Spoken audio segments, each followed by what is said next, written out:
Can you take it out again? Here, let's take it out again. Hi, Leonard Joe. Hi, kids. It's good to see you again. Welcome to our kitchen. Most of you have met Sharon, and many of you have met Catherine, and you've at least heard about LJ, Landry Joe, Drew and Catherine's oldest child. And what are we playing with? What is this? It's Play-Doh, that's right. And what's our favorite thing about Play-Doh? Is that we can squish it. What has Mimi made here? Butterfly, that's exactly right. And this is orange. And this is, what color is this? Green. Green, that's right. Can we take it out? Jojo. No? Okay. Jojo. Jojo's going to take it out. Okay. But our favorite thing about Play-Doh is it's kind of like clay. Jojo. You want to play with it? Can you squish it? Can you squish it like that? It'll make whatever we want to make with it. Now, Play-Doh's not like real clay.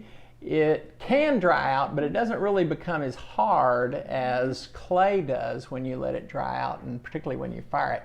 But it does let you make whatever you want to make, like a big smile or something like that.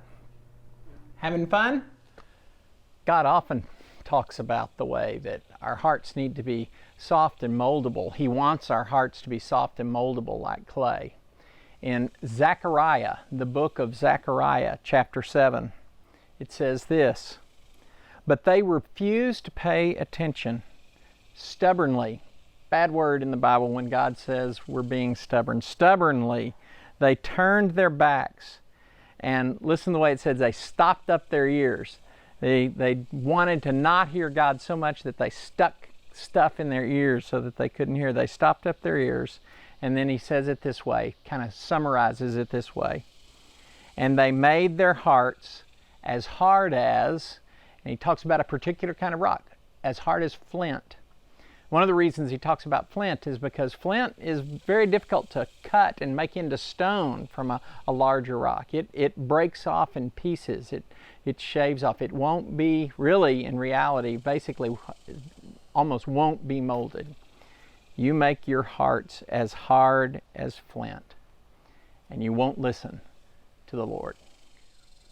So Play-Doh's fun. Clay is a lot of fun also.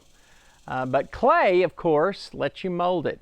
But when you let it dry out, when you fire it, it becomes something like this. It's hard. And the only way that you're going to shape this into something different than this is by breaking it. It has become so hard that it's no longer flexible. It will break. This is a rock that a long time ago in the earth would have been at least at some level, pliable, but the earth has formed it, pressure, temperature, and all those things into a very hard rock. Bricks are actually made of stuff like clay. They're, again, pliable. They're shaped into these certain forms. But again, if you want to make them be any other kind of shape, you're likely going to have to break them just like that. It's an amazing process. The difference between how clay is pliable and lets it be molded into whatever the potter or the person who's working with it wants it to be, and when it becomes hard or a rock. God often used this illustration, the difference between clay and rocks. He said, "I want your heart to be like clay. I want it to be where I can mold it. Instead, your hearts are hard. They're like rock. And the only thing that can happen if I want to shape them into something else is that they're going to have to break." Clay, on the other hand, is submissive. It lets God do whatever He wants with our hearts and our lives.